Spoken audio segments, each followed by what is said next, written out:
शक्ल थे, जो कोई भी व्यक्ति उनको देखता तो वो पहचान नहीं पाता कौन रामू कौन राजू है इन दोनों में से। एक शाम हरिया अपनी पत्नी से बोलता है, अब तो बुढ़ापा आ गया और अब पहले जैसे हाथ पैर भी नहीं चलते। हाँ, अब आपकी और मेरी उम्र हो गई है, अब मुझसे भी घर का काम नहीं होता। क्यों ना रामू और राजू के लिए सुंदर लड़कियां देखकर उनकी शादी कर दी जाए। हाँ भाग्यवान, तू बोल तो सही रही है, लेकिन मुझे रामू की फिक्र है, क्योंकि उसे काम में आलस आता है और वो कैसे अपना गुजारा कर पाएगा। बातें करते करते दोनों सो जाते हैं।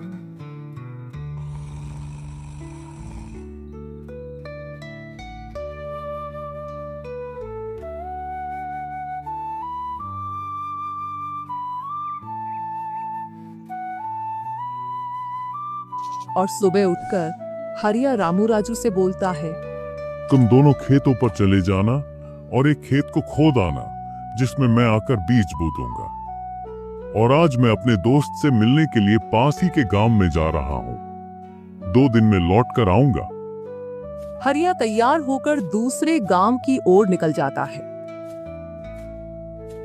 और रामू राजू भी खेतों की ओर चल देते हैं। दोनों खेतों में जाकर काम करने लग जाते हैं। रामू ठहरा कामचोर, वह थोड़ी देर काम करने के बाद एक पेड़ की छांव में जाकर लेट जाता है। इधर राजू को सुबह से शाम हो जाती है और वह आधा खेत खोद देता है।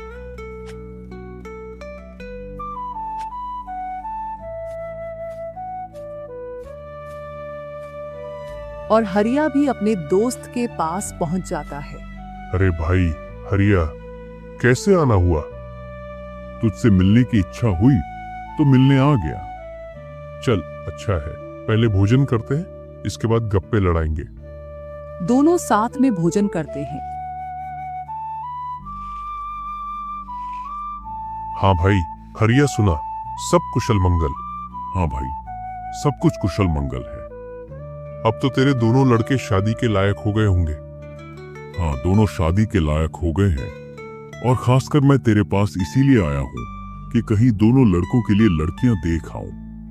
वैसे अपनी भी 2 बेटी है और दोनों खूब होशियार और चंचल है। अब दोनों की भी उम्र शादी के लायक हो गई है। अगर तुझे कोई एतराज ना हो तो क्यों ना इस दोस्ती को रिश्तेदारी में बदल दी जाए। इतना सुन हरिया बड़ा खुश होता है। जब वह दोनों लड़कियों को देखता है तो दोनों बहुत ही सुंदर थीं।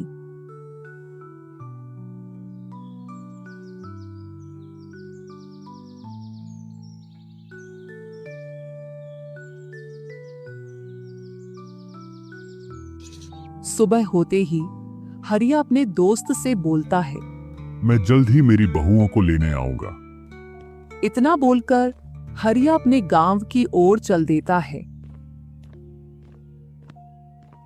इधर रामू और राजू भी अपने खेतों पर काम करने के लिए आ जाते हैं और रामू पेड़ की छांव में जाकर सो जाता है। इधर राजू अपने काम में लगा रहता है। शाम होने को आ जाती है और हरिया भी अपने खेतों के पास आ जाता है। रामू की आंख खुलती है तो हरिया उसको आता हुआ दिखता है, तो वह खेत में जाकर काम करने लग जाता है। चलो घर, अब शाम हो गई और खेत भी पूरा खुद गया है।